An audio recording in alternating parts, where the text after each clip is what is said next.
Good evening, advanced math class. Today's mini lesson is on the standard division algorithm with a two-digit divisor. We spent the last 2 days doing the division standard algorithm with a one-digit divisor. Now we're ready to do them with a two-digit divisor. Just to give you, if you want to pause right now and write that title, please go ahead. So just to remind you what a divisor is in a multiplication, or in a division problem rather.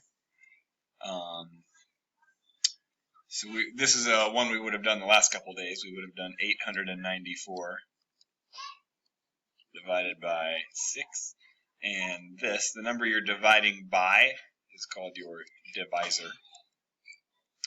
And the number you are dividing up is called your dividend. And then whatever the answer is when we're all done is called your quotient. And so this is an example from the last few days. We've always had a one-digit divisor out here.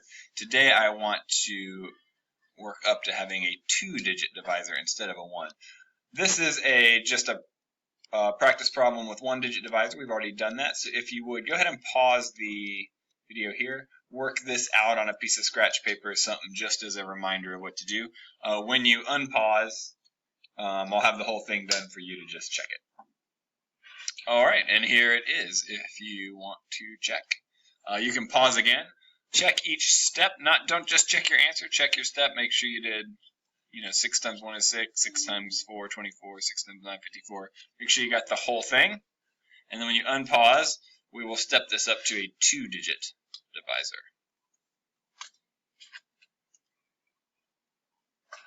Alright, close that notebook and just listen and concentrate.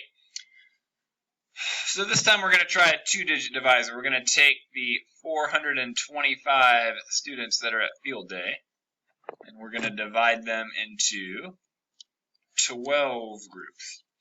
Process is going to be the same as it was with a one-digit divisor, but I'm just going to have to look at more digits at a time. Obviously, I can't start in the hundreds place and say how many groups of 12 can I make with 4. I can't. It's going to be 0 because 12 times 1 is already more than 4.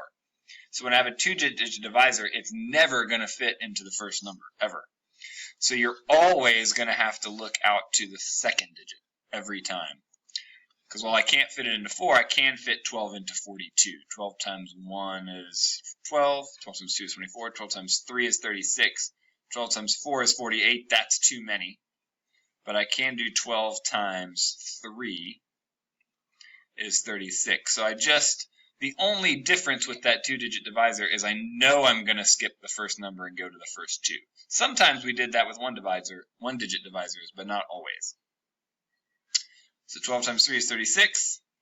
Subtract, and I get 42 minus 36 is 6. And bring down my 5, and it's just going to be a two-stepper, which is not too bad. So now I've got 12 goes into 65. 12 times 5 is 60.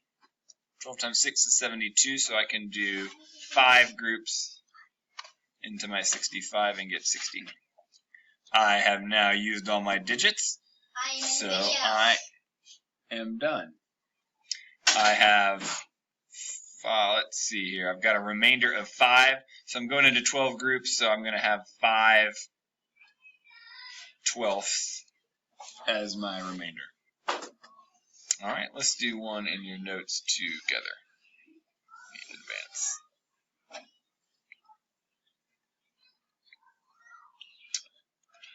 Alright, PTA sold 355 bags of Takis at 21 different fundraisers. Good thing no one's going to bring those into this room, but they may have sold them. So here we go.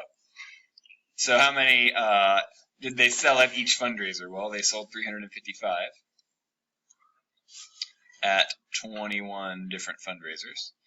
So let's see. So, two-digit divisor. There's no way I'm going to fit 21 into 3. Never going to happen. Since I have a two-digit divisor, I know I'm going to have to go out 2 digits. 21 goes into 35 one time. 21 times 1 is 21. Subtract, and I've got 14 left. Bring down my 5. 21 goes into 145. I'm not sure I can do that in my head, so I'm gonna have to work some here out off to the side. Let's see. 20 times 5 is 100. 20 times 6 then would be 120. 20 times 7 would be 140. I think if I do 7, I'm going to be a little too high, though. Let's try it. Let's see if 7's my number. 7 times 1 is 7. Times 2 is 14. If I do 7 groups, I'm going to have 147, a tiny, tiny, tiny bit too high. So it looks like I know I can do 6 groups if I can't do 7. I'm going to have to work that out off to the side as well. 21 times 6 is 12 is 126. And subtract time. 9, 1, 0. So I have a remainder of 19. 19 out of the next group of 21. Obviously, I didn't sell 19 21sts of a bag of tackies at each event. When we interpret our remainder this way, it means they sold 16 bags at each event, and at 19 of the fundraisers, they sold another bag, a 17th bag, but not every time. 16 or 17 bags each one. I think we're not going to do this one as part of this video, so not worry about that, which means after you pause, take your notes, you are done with this mini lesson. See you tomorrow.